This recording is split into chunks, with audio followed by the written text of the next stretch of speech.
అందరికీ నమస్తే అండి. పొంగడాలు పొంగడాలు నచ్చని మనిషి అంటూ ఉండరేమో. పొంగడాలు అంత బాగుంటాయి, చాలా టేస్టీగా. మా ఇంట్లో అయితే అందరికీ కూడా చాలా ఇష్టం ఈ పొంగడాలు. నేనైతే తవిడి బియ్యంతో ఇలా కొద్దిగా చేసుకున్నాను అనమాట.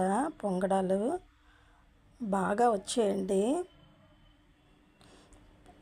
రాత్రికి బియ్యం నానబెట్టుకొని శుభ్రంగా కడుక్కొని రాత్రికి నానబెట్టుకొని ఉదయం లేచిన వెంటనే ఆ బియ్యాన్ని వాడదేయాలన్నమాట. అంటే నీరంతా పోయి పైన బియ్యం ఉండేలాగా ఒక దాంట్లో వేసుకుంటే నీరంతా దిగిపోయి పైన బియ్యం డ్రై అయిపోవాలన్నమాట. అలా పెట్టుకొని ఆ బియ్యాన్ని మిక్సీ చేసుకోవాలండి.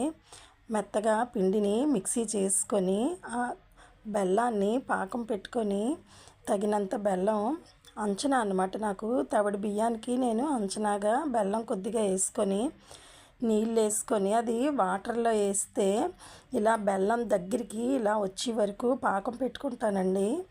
పాకం ఇలా వాటర్లో మరుగుతున్నప్పుడు పాకం వాటర్లో వేస్తే ఇలా పాకిరిపోకుండా ఇలా దగ్గరికి బెల్లంలా వచ్చినప్పుడు చేసి నేను పిండి వేసుకుంటాను అనమాట.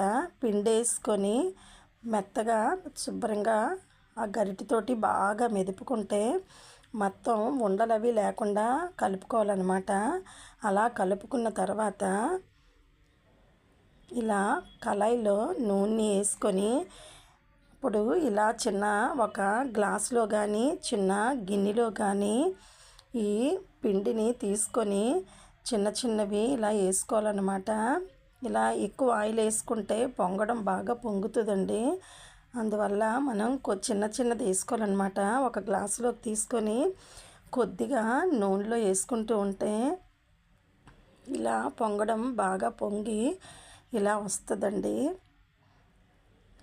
ఈరోజైతే పొంగడాలు బాగానే వచ్చాయి, బాగా పొంగి మెత్తగా వచ్చాయన్నమాట. లోపల కూడా బాగా గుల్లగా వచ్చింది, చాలా టేస్ట్గా కూడా వచ్చాయండి. అమ్మవార్ల పండగలు గ్రామదేవతల పండగలకి ఇవి పొంగడాలు కంపల్సరిగా వేసుకుంటామండి. ఉపహారం పెట్టినప్పుడు ఈ పొంగడాలు వేస్తే చాలా మంచిదన్నమాట.